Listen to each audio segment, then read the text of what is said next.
Ar jūs žinote, kad jeigu mes prie žodžio every pridėsime papildomus dėmenis, gausime sudurtinius įvardžius everybody, everyone ir everything. Kai norite kalbėti apie visus žmones arba kiekvieną žmogų, vartokite įvardį everybody. Pavyzdžiui, everybody wants to win, visi kiekvienas nori laimėti. Tik atkreipkite dėmesį, kad nors mes ir kalbame apie visus žmones, anglų kalboje įvardis everybody gramatiškai yra derinamas prie vienaskaitos, todėl po jo visada sakome veiksmažodį vienaskaitos formoje.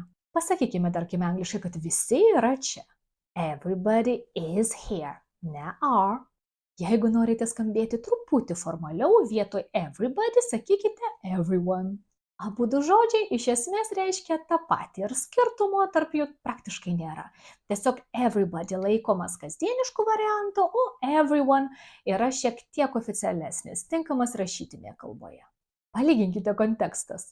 Hello everybody, sveiki visi ir good morning everyone, labas rytas visiems. Taip pat įsidėmėkite, kad įvardis everyone priklausomai nuo sakinio struktūros derinamas prie vienaskaitos. Pavyzdžiui, visi turi problemų, everyone has problems, ne have. Ar visi turi problemų? Does everyone have problems? Ne do.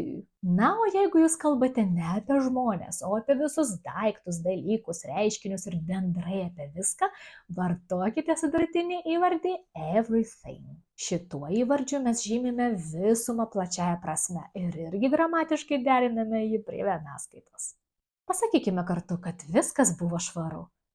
Everything was clean. Puiku. Taigi apibendrinkime.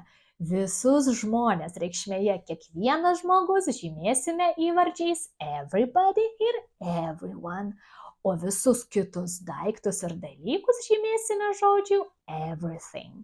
Namų darbams užduokite angliškai klausimą, ar visi viską žino. Lauksiu jūsų atsakymų komentaruose.